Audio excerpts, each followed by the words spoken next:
Welcome back, everyone, to a new story. We really hope you enjoy it. The first thing I remember is the sound, not the crash itself. That part is a blank, a tear in the fabric of my memory, but the aftermath, a high-pitched, relentless whine that drilled into my skull, punctuated by the rhythmic, almost gentle tink-tink-tink of cooling metal. Then came the smell, a bitter cocktail of gasoline and something burnt, like fried electronics. My body felt like a foreign object. A sack of broken glass someone had carelessly tossed onto the pavement. A sharp, searing pain radiated from my ribs with every ragged breath. I tried to move my head, and a cascade of something soft and heavy fell across my cheek. Hair, but it was too long, too fine. My hair was short, always had been, a standard. No fuss cut, this was wrong. Flashing red and blue lights painted the shattered windshield in hypnotic. Strobing patterns, voices, muffled and urgent, swam in and out of focus. Got a live one here. Careful with the door. It's jammed. I tried to call out, to say I was here, to say my name.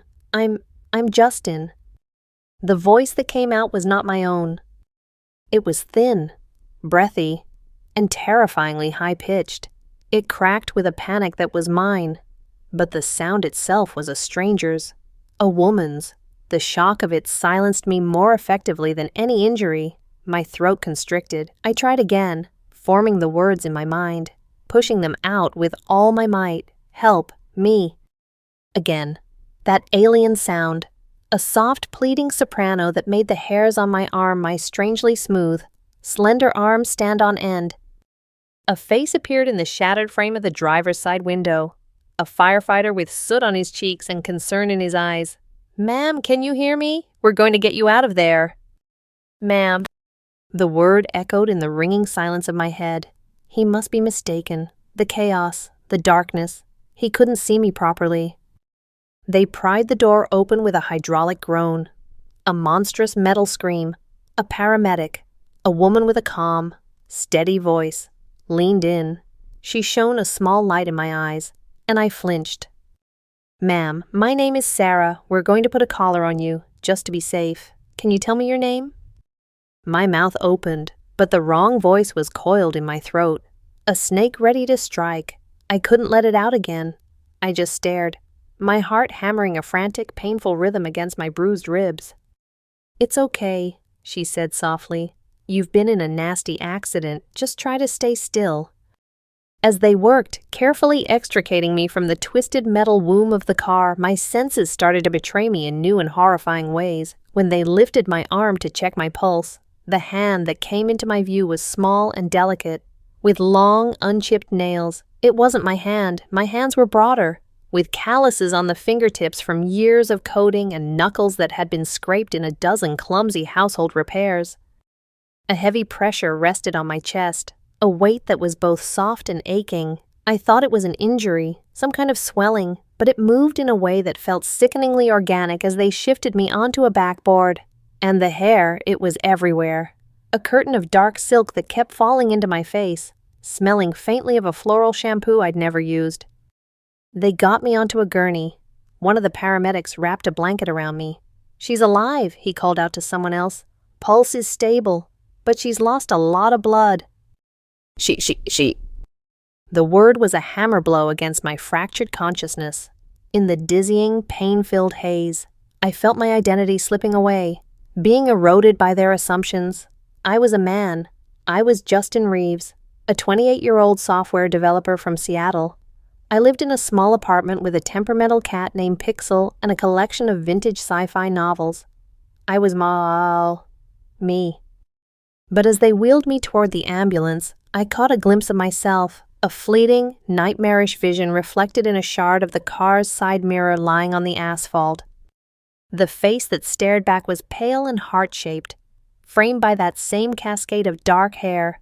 The eyes were wide with a terror that I recognized as my own, but they were large, almond-shaped, and set in a face that belonged to a stranger, a young woman. My stomach lurched with a nausea that had nothing to do with the accident. The world tilted, the flashing lights dissolving into a blur. My own reflection was the last thing I saw before the darkness swallowed me whole. When I woke up, the world was white and smelled of antiseptic. The rhythmic beep of a machine next to me was the only sound. I was in a hospital bed, an IV tube taped to the back of that same small, delicate hand. The weight on my chest was still there, rising and falling under a thin, starchy blanket. I was wearing a light blue hospital gown, the kind that ties in the back, and the fabric felt impossibly soft against my skin. My skin felt sensitive. Panic, cold and absolute, seized me. I threw the blanket off and looked down. It wasn't a dream. It wasn't a hallucination. The body I was lying in was not my own. It was slender, with gentle curves at the hips and long, shapely legs that were marred with a constellation of purple and blue bruises. And my chest, I couldn't look away. I was staring at a pair of small, perfectly formed breasts.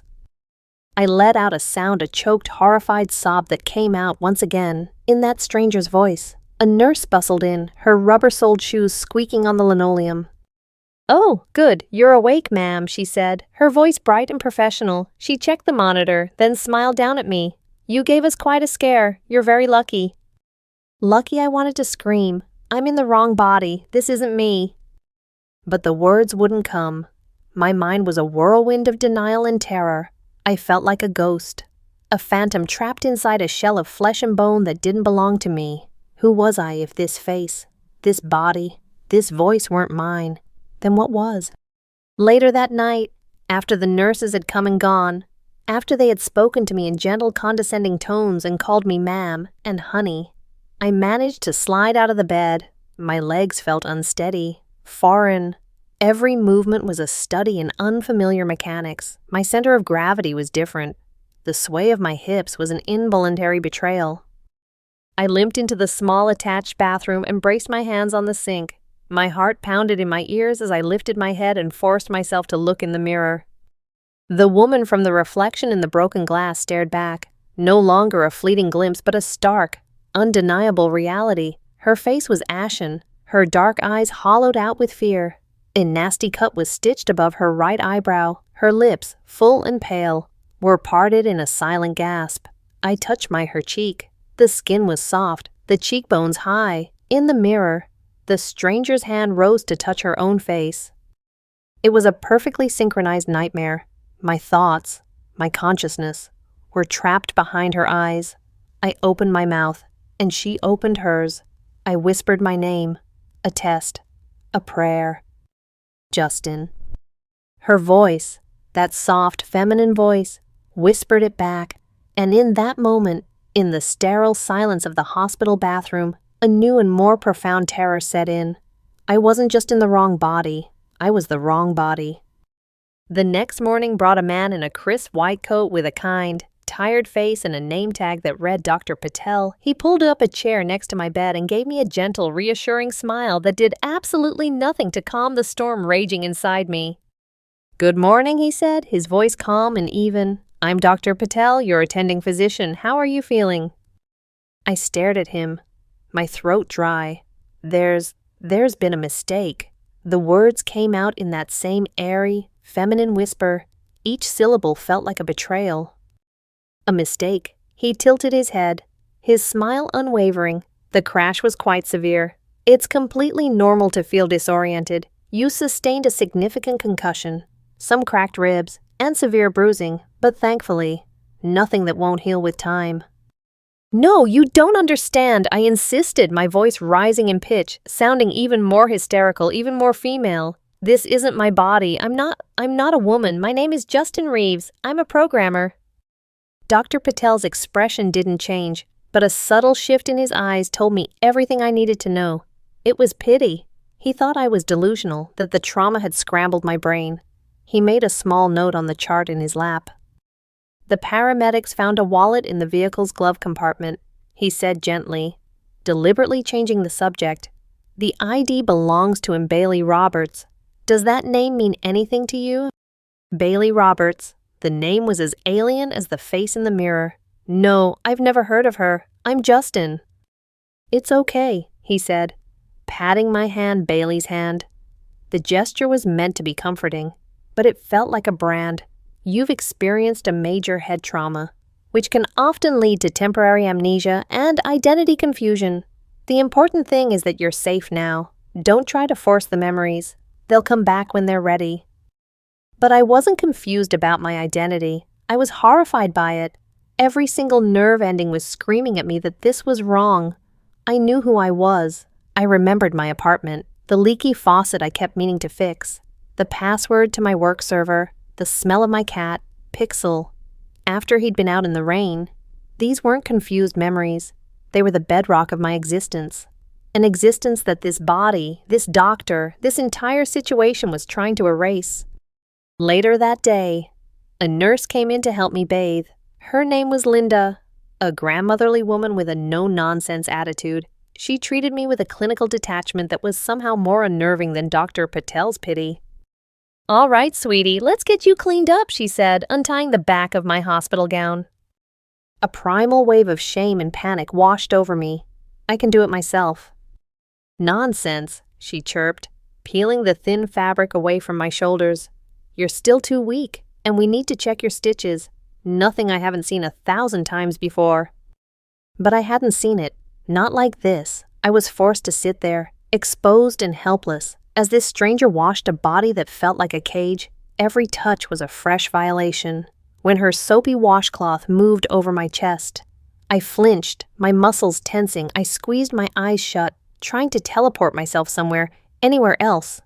I felt the strange, sensitive weight of my breasts, the curve of my waist, the smoothness of my legs where there should have been coarse hair. It was a complete and total sensory assault. The physical sensations were a constant source of revulsion and a bizarre, unwelcome curiosity. When Linda helped me stand to wash my back, I caught my reflection again in the polished chrome of the grab bar. A naked woman, slender and vulnerable, with my panicked eyes. The inner conflict was dizzying. Part of my mind screamed in horror while another, a traitorous, detached part, simply observed. It noted the way the water beaded on the soft skin, the way my long hair darkened and clung to her back, the almost graceful line of her neck and shoulders. After the humiliating ordeal was over, she helped me into a fresh gown. The fabric, thin and worn from countless launderings, did little to hide the new shape of my body. It was designed for a woman, with a slightly more generous cut in the chest and a softer drape. Every time I moved, I could feel the material shifting against my nipples, a sensation that was so foreign it made me want to claw my own skin off. The simple act of sitting up sent a subtle, sickening jiggle through my chest. I couldn't control it. It was a constant, physical reminder of the prison I was in. That night, sleep offered no escape. I dreamt I was trapped in a room of mirrors, and every reflection was Bailey, mocking me, smiling, while my own true face, Justin's face, faded into nothing. I woke up in a cold sweat, my heart hammering. The sterile beeping of the monitor was the only sound. I couldn't take it anymore. I needed proof, something to anchor my sanity. I crept back into the bathroom, flicking on the dim light. I stood before the mirror for a long, long time. This time, I didn't just look, I studied. I forced myself to catalog the details, the shape of her jaw, the slight arch of her eyebrows. I touched the unfamiliar flesh, feeling the bone and muscle beneath. This was real. This was happening. Driven by a desperate, morbid curiosity, I began to explore. I spoke. "My name is Justin Reeves." The voice was Bailey's, clear and melodic. "I am a man." The statement sounded like a lie in her musical tone. 1, 2, 3, 4, 5. The numbers flowed out higher and softer than they should have been. The voice was pleasant, easy on the ears. I hated it. I hated it so much. And yet, I couldn't stop. I kept listening, turning my head, watching how her lips formed the words. It was like watching a movie with the audio dubbed incorrectly. My brain knew what it wanted to hear, but my ears received something else entirely. It was a deep, fundamental disconnect that shook me to my core. I was Justin Reeves. I knew it with every fiber of my being. But the world and the body I was trapped in was telling me I was Bailey Roberts. And as I stared at her reflection, at the fear in her eyes, a terrifying thought began to creep in. What if, eventually, the world was right? What if, day by day, touch by touch, word by word, I started to forget the man I was and become the woman in the mirror? The days in the hospital bled into a monotonous loop of pain, confusion, and humiliation. Each time a nurse came in with a cheerful good morning, Bailey, it felt like a small nail being hammered into the coffin of my identity. I tried to correct them at first, my voice trembling, "It's Justin." But they'd just offer that same placating smile, the one you give a frightened child, and carry on. After a while, I stopped trying. The fight was exhausting, and it was a fight I was clearly losing. I spent most of my time staring at the small television mounted on the wall opposite my bed. The daytime shows and vapid celebrity gossip were a meaningless drone that helped to drown out the screaming in my own head. But one afternoon, about a week after the crash, the local news came on. I was only half paying attention until I saw a photograph flash on the screen. My heart stopped. It was my driver's license photo. A picture of me, the real me, Justin Reeves.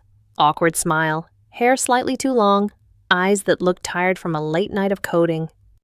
Local tech company Axiom Solutions is asking for the public's help, the news anchor said in a somber tone. One of their employees, 28-year-old Justin Reeves, has been missing for over a week. He was last seen leaving his office last Tuesday evening. His car was later found in a ravine off Highway 2, but Reeves was not at the scene. The room began to spin. My car, they found my car, I was in my car, but they didn't find me. They found Bailey. Police have expressed concerns for his safety, the anchor continued, and are asking anyone with information on his whereabouts to come forward. A cold, heavy dread settled in my stomach. I was right here. I was screaming my name to anyone who would listen, but nobody could see me. I was a ghost in my own life story. A missing person trapped in plain sight.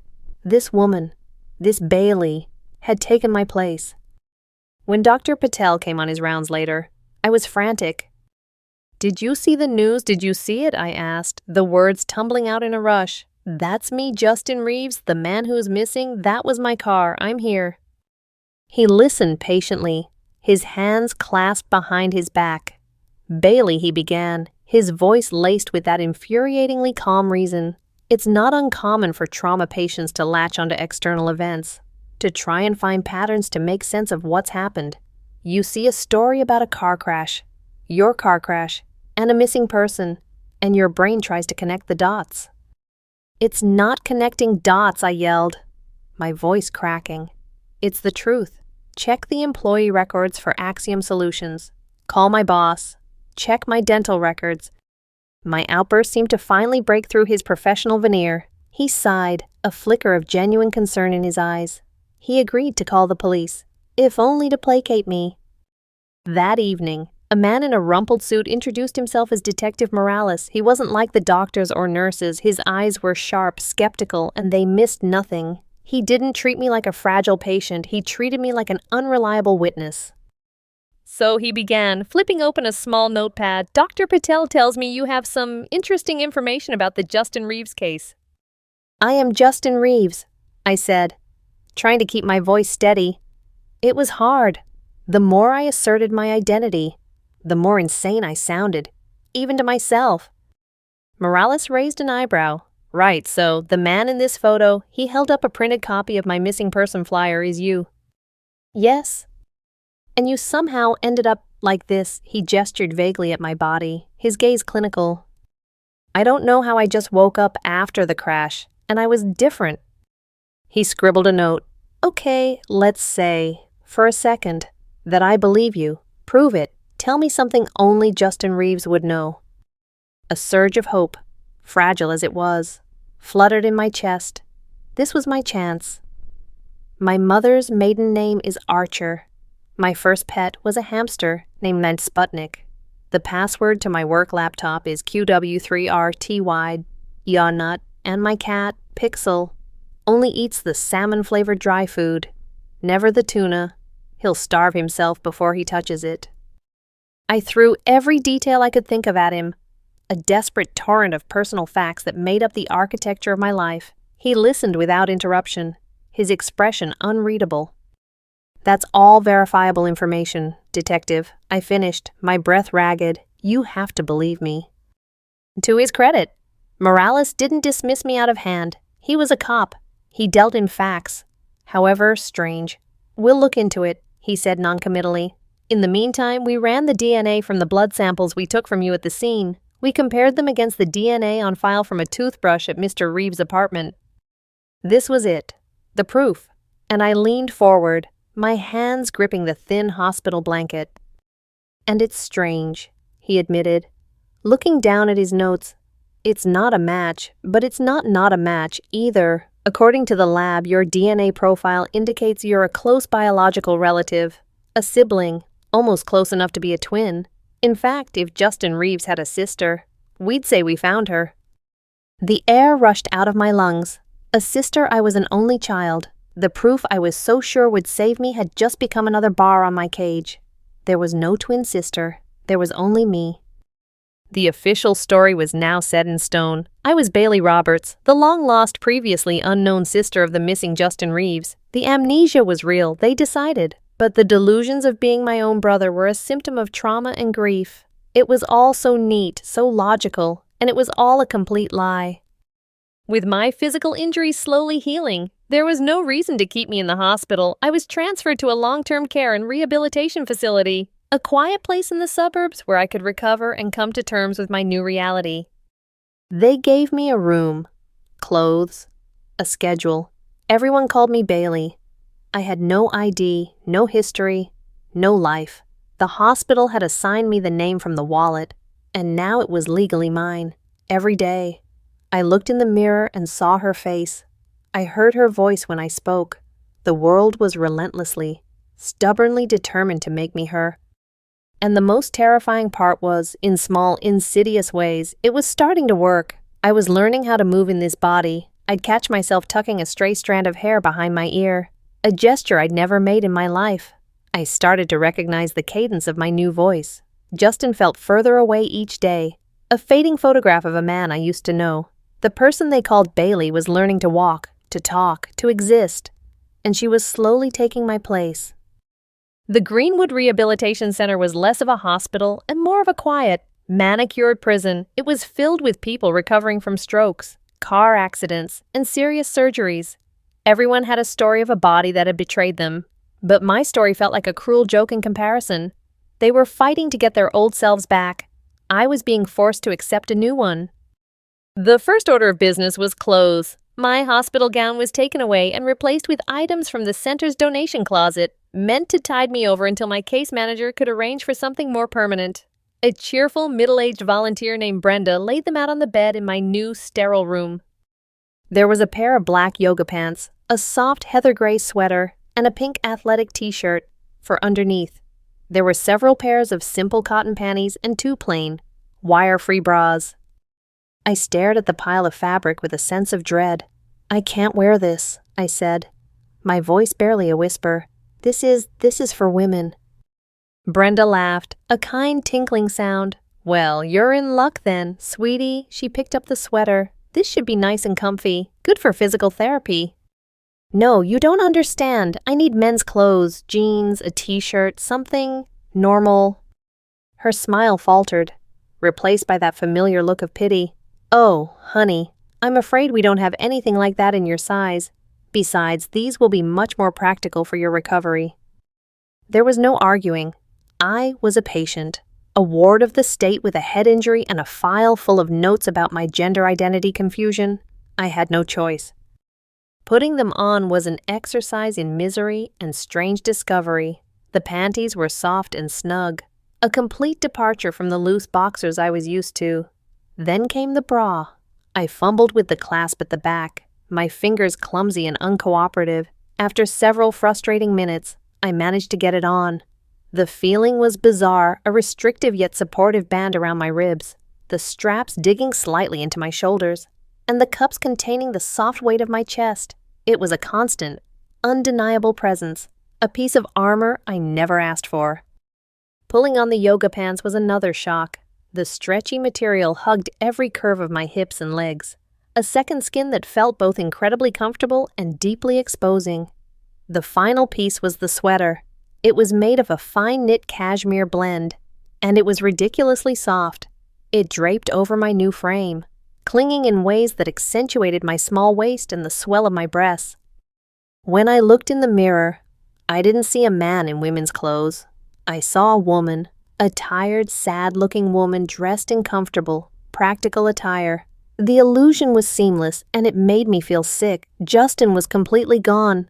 Only Bailey remained. Each day was a structured routine of physical therapy, counseling sessions, and quiet time. In PT, I was taught how to move again. Engage your core. Bailey. Keep your balance. Step lightly.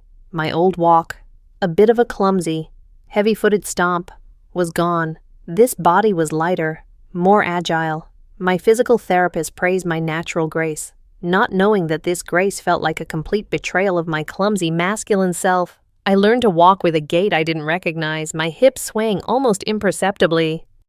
My hair, which I'd initially wanted to hack off with a pair of scissors, was now a constant presence. It was too much of a hassle to leave it down, so I learned to pull it back into a simple ponytail. The feeling of my own hands sweeping it back from my face, gathering the silky mass at the nape of my neck, twisting a band around it, these became thoughtless, automatic gestures, female gestures.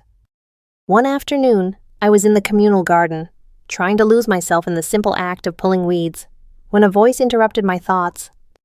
"Finding any four-leaf clovers?" I looked up. A young man in a wheelchair was smiling at me. He had warm, brown eyes and a cast on his left leg, which was propped up in front of him. "Not yet," I mumbled, looking back down at the dirt, my cheeks suddenly feeling hot. "I'm Eli," he said, wheeling himself a little closer. Broke my femur in 3 places. Motorcycle versus deer. The deer won. I offered a small, hesitant smile. It felt strange and in my old life. A guy starting a casual conversation would have been nothing.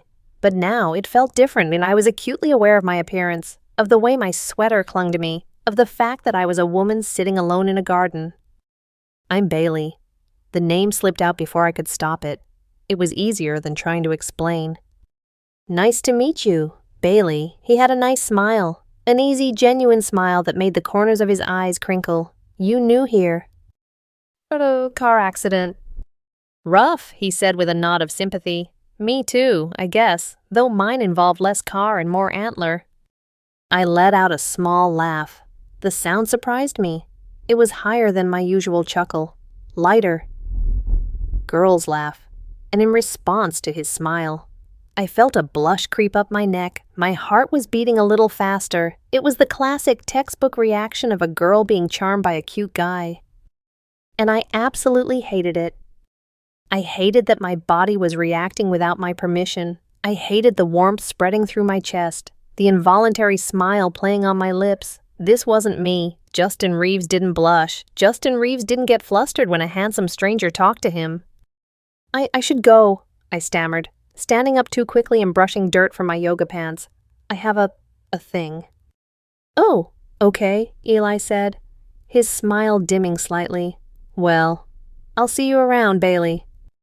I practically fled back to my room, my heart pounding with a mixture of fear and confusion. I leaned against the door, my breath coming in short gasps. "What is wrong with you?" I screamed at myself internally. "He's just a guy." But it wasn't that simple. For the first time, someone had looked at me at Bailey and seen a woman worth talking to, worth smiling at, and some deep, instinctual part of me had responded in kind. It was an involuntary reflex, a biological and social response coded into this body's DNA. That night, I stood in front of the mirror, wearing the soft sweater and the form-fitting pants. I looked at the flushed cheeks and the wide, scared eyes of the woman staring back. I tried to see Justin in her face, but he was getting harder and harder to find. The stranger was becoming familiar. "I am Justin," I whispered to the reflection. But for the first time, a small, treacherous voice in the back of my mind whispered back, "Are you sure?" After 3 weeks of relentless therapy and counseling sessions designed to make me accept my new reality, my case manager finally deemed me stable enough to have some of my personal effects returned. Not from Justin's life. Of course, that was all locked away in a police evidence locker. They returned the items found in Bailey Roberts' purse at the crash site, a set of keys to a car I didn't own, a tube of cherry-flavored lip balm, and a sleek, high-end laptop. My heart leapt at the sight of it. The laptop, it was a lifeline. For years, My entire world had existed inside machines like this one. It was a place where my physical body didn't matter. Only my mind, my logic, my code. It felt like coming home. In the privacy of my room, I powered it on. The login screen appeared, asking for a password. I hesitated for only a second before my fingers flew across the keyboard, typing in my old password, Q3ETY0nut. Access granted. A wave of dizzying relief washed over me. Whatever had happened to my body, my mind, Justin's mind was still the key. The desktop wallpaper was a generic, calming image of a misty forest, not my usual clutter of sci-fi schematics. The file system was clean, almost unused, but the machine was logged into my cloud accounts, my email, my file storage, my browser history. It was all there. It was a digital ghost of Justin Reeves, perfectly preserved. I spent hours poring over my old life. I read through work emails, scrolled through photos of friends I couldn't contact, and looked at the source code for a project I'd been passionate about. It was all so familiar, yet so painfully distant. I was a ghost haunting my own data. Then I found it, buried in my inbox, dated the day before the crash. Was an email I didn't remember receiving. The subject line was simply, Project Quantum Leap, Confirmation. It was from a Dr. Eleanor Vance, and the body of the message was brief and cryptic. Justin, confirmation for tomorrow's trial is attached. Please review the protocol. Remember the non-disclosure agreement. This is a chance to be part of something truly revolutionary. Dr. E. Vance. My blood ran cold. Quantum leap. I had a vague, fractured memory, like a scene from a dream. A sterile lab, the low hum of machinery, a woman in a lab coat with intense, focused eyes. Dr. Vance. I searched her name online. The results were sparse. Dr. Eleanor Vance was a theoretical physicist who had been a rising star in the field of quantum neuroscience a decade ago before abruptly dropping out of the public eye. She'd published a few controversial papers on the nature of consciousness and its potential to exist independent of a biological substrate. Most of her colleagues had dismissed her work as fringe science, more philosophy than physics. This was it. This had to be the key. This wasn't a random car accident. It was an experiment. A failed one. My programmer instincts kicked in. I couldn't use the rehab center's public Wi-Fi to dig deeper. I needed security, anonymity. I used my knowledge of network protocols to piggyback off a neighboring business's encrypted network, masking my IP address through a series of proxies. I was rusty, but my fingers still remembered the dance. For the first time in weeks, I felt like myself. I felt capable. I dove into the dark corners of the internet fringe science forums. Encrypted chat rooms, places where disgraced academics and conspiracy theorists traded information. I created a new identity, Phantom J, and started asking careful coded questions about Vance and her work. I spoke of consciousness transference, parallel states, and quantum entanglement of biological entities. Most of my inquiries were met with silence or ridicule. But then, after 2 days of relentless searching, I got a response. It was a direct message on an encrypted platform from a user named Oracle. You asked dangerous question, Phantom J. My heart hammered in my chest. I typed back, my hands shaking slightly. I need answers. Answers are expensive, and they rarely lead to happy endings. Who are you? I took a risk, a huge one. I was Justin Reeves. There was a long pause. I stared at the blinking cursor, my breath held tight in my chest. I thought I had scared them off, that they'd pegged me as a crank. Then the reply came. If you truly are Justin Reeves, then the body you are in is no accident. Vance's experiment worked, and it failed. She didn't just move a signal from one point to another. She tore a hole between two realities. My world, which was already tilted on its axis, shattered completely. Two realities. This wasn't just a body swap. This was something else entirely. I felt a terrifying sense of vertigo, as if the floor beneath me was no longer solid. Where can I find her? I need to talk to her. That would be unwise. People who get too close to Vance's work have a habit of disappearing, like you did. The threat was clear, but I didn't care. I was already a ghost. What more could they do to me? I have to know what happened to me. Another long pause. I waited, my nerves screaming. Finally, a new message appeared. It was a string of numbers and letters, encrypted GPS coordinates. She doesn't like visitors. Go alone. And don't say who sent you. Be careful. Justin, or whoever you are now, you're tampering with things you can't possibly understand. The user oracle went offline. I stared at the coordinates on the screen. It was a location on the industrial outskirts of the city, an area of abandoned warehouses and desolate rail yards. It was dangerous, it was reckless, but it was the only lead I had. It was the only chance I had to find out not just who Bailey was, but what had become of Justin. Getting out of the rehab center at night was surprisingly easy. The night staff was minimal, and security was more focused on keeping intruders out than keeping patients in. I dressed in the darkest clothes I had, the black yoga pants and a dark gray hoodie I'd acquired, pulling the hood low over my face. Looking at my reflection before I left, I saw a slim, anonymous figure. For once, the female form was an advantage, making me look less threatening, more likely to be overlooked. I called a ride-sharing service using a burner app on the laptop, directing the driver to a 24-hour diner a few blocks from the coordinates. The less the driver knew, the better. The ride through the sleeping suburbs and into the city's gritty, industrial heart was tense. Every pair of headlights in the rearview mirror felt like a threat. I got out at the diner and walked the rest of the way, the cold night air biting at my exposed cheeks. The area was even more desolate than I had imagined. Streetlights were few and far between, casting long, distorted shadows that danced like specters. The coordinates led me to a massive, dilapidated brick warehouse, its windows boarded up or shattered. A faded sign above the rusted steel door read Apex Shipping, but it clearly hadn't shipped anything in decades. My hand trembled as I pushed the door. It was unlocked.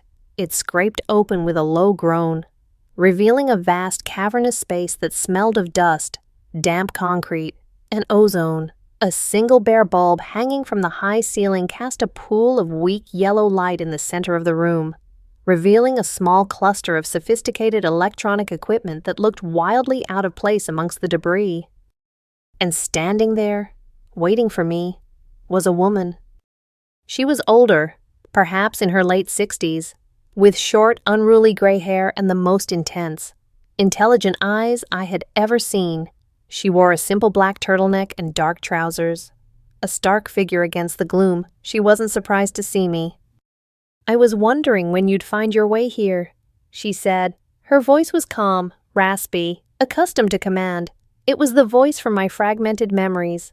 This was Dr. Eleanor Vance. You did this to me," I said, my own voice coming out as a shaky whisper. The hoodie did little to disguise its feminine pitch.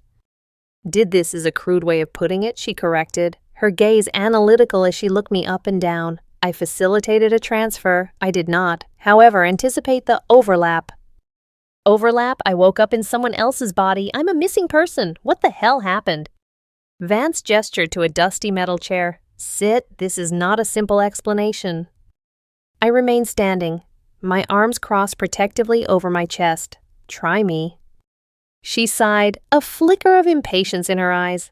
"Very well, your consciousness, Justin, is essentially a complex quantum data stream. My research was focused on capturing that stream and transmitting it. The initial experiment was supposed to transfer your consciousness into a networked synthetic host, an AI. A chance for a new kind of immortality. The very thing you signed up for." The memory hit me then, sharp and clear, signing the forms, the promise of transcending the physical form. I had been so arrogant, so sure of the science. But something went wrong, I stated, the reality of my situation crashing down on me again. "The energy required for the transfer created an unforeseen instability," Vance explained, her tone that of a lecturer dissecting a failed experiment. "It didn't just open a channel to our synthetic host. It momentarily bridged the gap to an adjacent reality, a parallel universe, if you prefer the pop culture term. In that universe, at that exact coordinate in space-time, another person was in a state of quantum flux." "The car crash," I breathed. "Precisely. She confirmed, Bailey Roberts. In her reality, she was driving your car. The impact of the crash, the moment of her death, made her consciousness receptive, malleable. Instead of your data stream going to the synthetic host, the system latched onto the nearest, most compatible biological vessel. It pushed your consciousness into her body at the precise moment her own was extinguished. The clinical, detached way she described it made my stomach turn. I wasn't a person to her. I was a data stream. Bailey wasn't a person. She was a vessel. So where is she, the real Bailey? Vance's expression was grim. Gone. Annihilated. Her consciousness was overwritten. Think of it like copying a file onto a hard drive that already has data on it. The old data is lost. The weight of that revelation was crushing. I wasn't just a prisoner in this body. I was an occupying force, a usurper. The rightful owner was dead because of me, because of this experiment. And Justin, I asked, my voice cracking, what happened to my body, my original body? It's inert, a shell. Your consciousness is the software, Justin. The body is just the hardware, and your software is now running on a new machine. She paused, her gaze softening for the first time. I am sorry.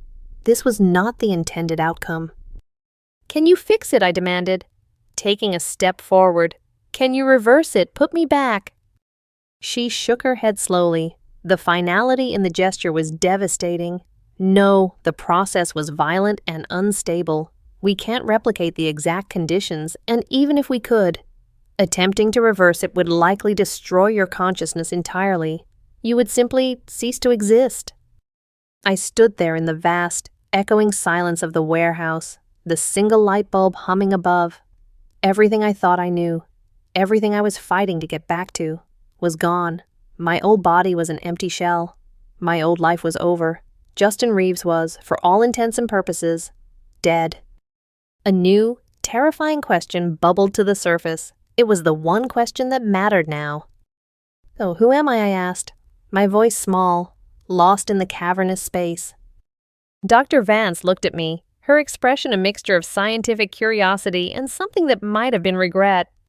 That, she said, is what you have to figure out. You are the mind of Justin Reeves. You are the body of Bailey Roberts. You are both, and you are neither. You are the first of your kind. I stumbled out of the warehouse and back into the cold. Indifferent night. Dr. Vance's words echoed in my head. You are both, and you are neither. The explanation, as insane as it was, had the sickening ring of truth. It answered the what and the how. But it left me with an impossible, gaping hole where my identity used to be. The next few days at the rehab center were a blur. I went through the motions of my life as Bailey, the physical therapy, the bland meals, the gentle questions from my counselor about my progress. I felt completely detached, like I was piloting a stranger's body from a great distance. I was a ghost in the machine, and the machine was a woman named Bailey. My internal world was a battlefield. One part of me, the stubborn, resilient core that was still Justin, railed against the injustice of it all. I'd try to reclaim myself in small, pathetic ways. I'd walk with a wider, more masculine stance, only to have the natural sway of my hips betray me. I'd try to lower the pitch of my voice when I spoke, but it would just come out as a strained, unnatural croak, earning me concerned looks. Justin was a phantom limb, an ache for something that had been amputated. But the other part of me, the part that was learning and adapting, was growing stronger. It was the part that automatically reached up to tuck a strand of hair behind my ear. It was the part that knew, without thinking, how much pressure to use when applying the lip balm I now carried everywhere to soothe my chapped lips. It was the part that instinctively understood the silent language of the other women at the center, a shared smile, a sympathetic nod. This was Bailey's part, the body's innate knowledge, and it was seeping into me, filling the cracks in my crumbling identity. The conflict was exhausting. I'd look in the mirror and feel a surge of revulsion for the female stranger staring back. But then, I'd catch a glimpse of my reflection when I wasn't prepared, and for a split second, I'd simply see me, a version of me. The disconnect was getting smaller, the two images slowly, terrifyingly, starting to merge. A few days after my meeting with Vance, Eli found me in the garden again. This time, I didn't run. I was too tired to fight it. There you are, he said with that easy smile. I was afraid my dear story scared you away for good. No, I said, managing a small smile of my own, just had a lot on my mind. I get that. He wheeled himself alongside the bench where I was sitting. This place gives you a lot of time to think. Sometimes too much. He looked at me, his brown eyes full of a genuine warmth that caught me off guard. You look like you could use a break from it. Want to take a walk or, a roll? Normally, Justin would have made a sarcastic joke and deflected, but Bailey just nodded. Okay. We made our way along the paved path that circled the center's manicured lawns. For a while, we were quiet. It wasn't an awkward silence, but a comfortable one. So, what does a programmer do? Exactly, he asked, breaking the silence. I blinked, surprised. How did you know I was a programmer? He chuckled. You told me. The first time we met, you said, my name is Justin and I'm a programmer. Then you kind of freaked out. I figured the programmer part was probably true, even if the Justin part was, the head injury talking. He didn't say it with pity. He said it with understanding. He had accepted the strange, broken parts of me from the very beginning. Oh, right, I mumbled, a blush creeping up my neck, that familiar, traitorous blush. It's okay, he said gently. Everyone's a little mixed up here. The first week after my accident, I was convinced I was a contestant on a reality TV show, kept looking for the hidden cameras. I laughed, a real genuine laugh that bubbled up from my chest. It was Bailey's laugh, light and musical, but it felt like my own, really. Yep, the nurses were my co-stars, the doctors were the judges. It was very dramatic. We talked for almost an hour. I told him about coding, about the logic and creativity of building something from nothing. He told me about his dream of opening a motorcycle repair shop. He was easy to talk to. He listened, and he really looked at me in a way that no one had before. He wasn't just seeing a female patient named Bailey. He was seeing the person underneath. As we head back, the evening air grew chilly. I shivered, rubbing my arms. Without a word, Eli shrugged off the flannel jacket he had draped over the back of his wheelchair and held it out to me. Here, he said. Oh no, I'm fine, I said automatically. Don't be silly, you're shivering, take it. Hesitantly, I took the jacket and slipped it on. It was huge on my slender frame, the sleeves hanging down over my hands. It smelled of him a faint, pleasant scent of sawdust and motor oil. It felt protective, warm. As I pushed him the last few yards back toward the entrance, his hand casually rested on my arm where it gripped the wheelchair handle. A simple, friendly touch, but a jolt, a tiny spark of electricity, shot up my arm. It was a warm, pleasant feeling. It wasn't fear or confusion. It was nice. That night, back in the solitude of my room, I couldn't stop thinking about that simple touch, about the warmth of his jacket. I was terrified. These feelings, the racing heart, the blush, the pleasant tingle from a casual touch, they weren't Justin's feelings. Justin had dated women. He knew what attraction felt like from a man's perspective. This was different. This was the view from the other side. And it wasn't entirely unpleasant. It was new and frightening and strangely familiar, as if some part of me already knew how to feel this way. I found a blank notebook and a pen that my case manager had given me for journaling therapy. I'd resisted it until now. But suddenly, I needed to get the chaos out of my head. I opened it to the first page and wrote, Dr. Vance told me what happened. I'm Justin's mind in Bailey's body. I'm a scientific freak. I should be angry. I should be fighting. Part of me still is. But today, someone was kind to me. Eli. He treated me like a person, not a patient.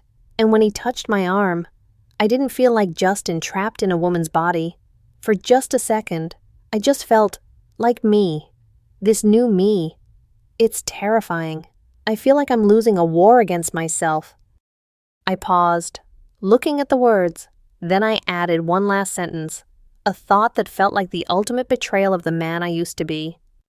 But maybe losing isn't the worst thing that could happen. Maybe this isn't just an end. Maybe it's some kind of beginning. A week later, a small unmarked package arrived for me at the front desk. The return address was just a post office box number. Inside, nestled in a bed of foam padding, was a single USB drive.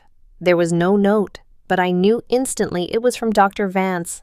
This was my past, my legacy, everything that was left of Justin Reeves, digitized and contained on a tiny piece of plastic and metal. I waited until late at night, when the center was quiet and the only sound was the gentle hum of the building's ventilation. I plugged the drive into my laptop, my heart pounding a nervous rhythm against my ribs. A single folder appeared on the screen, labeled simply J. Reeves. Clicking it open felt like opening a tomb. It was all there, my entire digital life. There were folders filled with photographs, me as a gawky teenager with braces, me graduating college, me on a hiking trip with friends whose faces now seemed like strangers from another life. In every picture, the man staring back was an alien. That was the face I used to shave, the body I used to inhabit. But I felt no connection to it anymore. It was like looking at pictures of a brother I never had. There were documents, my resume, old college papers, financial records. There were thousands of lines of code from my personal projects, elegant and logical structures that my mind had built, but which now felt like they belonged to someone else. The hardest part was the audio and video folder. I clicked on a random video file. It was from my last birthday. My friends had thrown me a surprise party. The video showed me Justin laughing, blowing out candles on a cake, his voice a deep, familiar baritone that now sounded jarring and strange. He looked happy. He had no idea what was coming. I watched the video with the detached sadness of a historian studying a lost civilization. I closed the video, unable to watch anymore. My hands were shaking. This drive was supposed to be my anchor, the proof of who I was. Instead, it was a memorial. It was a testament to a man who was well and truly gone. My finger hovered over the last file in the folder. It was an audio file, labeled Final Statement WAV with a deep, trembling breath. I clicked play. My own voice, my old voice. Justin's voice filled the silence of the room. It was from the lab just before the experiment.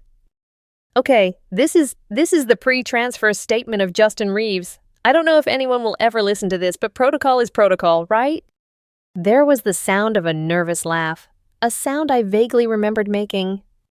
I believe in this project. I believe in Dr. Vance, the chance to be more, to be the first. It's worth the risk, but risks are real. If something goes wrong, if I'm not the same person when I come out of this, I just want this on the record. He paused, and I could hear him take a deep breath. His voice, when it returned, was softer, more serious. If I get lost in the machine, if I get broken, don't try to piece the old me back together. The past is the past. All that matters is what comes next. Whoever is listening to this, whoever I might become, it's okay. Just live. Don't get stuck trying to be someone you're not anymore. If I fail, tell myself that it's okay. Tell myself that I am still me.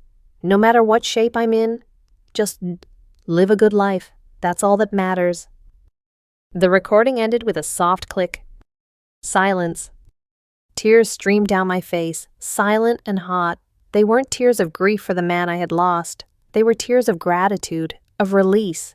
The man in that recording, the ghost I had been clinging to, had just given me permission to let him go. He had set me free. I am still me, no matter what shape I'm in. I closed the laptop and walked to the mirror, my movements calm and deliberate. I looked at the woman staring back at me. Her dark hair was messy from sleep. Her eyes were red from crying. But for the first time, there was no conflict. There was no stranger. The face was just my face. The body was my body. It was different from the one I'd started with, but it was mine nonetheless. I smiled, a real watery, but genuine smile. The woman in the mirror smiled back. "Hello, Bailey," I whispered. My voice, her voice, our voice, was soft but steady. It wasn't a surrender. It wasn't a defeat. It was an acceptance, an integration. Justin wasn't dead, and Bailey wasn't an imposter. They were two parts of a new single whole. I went back to the laptop and created a new folder on the desktop. I dragged all the files from the USB drive, all the memories and photos and ghosts of Justin Reeves into it. Then, I created a second folder, leaving it empty. It was a blank page, a fresh start. I renamed the first folder Foundation. I named the second one Future. Finally, I opened my old coding application. My fingers, Bailey's long, slender fingers, felt perfectly at home on the keyboard. A new project screen popped up, asking for a name, with a sense of purpose I hadn't felt since before the crash. I typed it in. The project name was Rebirth XE. I was no longer Justin, the man who was. I was no longer Bailey, the woman who never got to be. I was something new, born from the wreckage of two lives. I was Bailey Reeves, and I was finally ready to start living.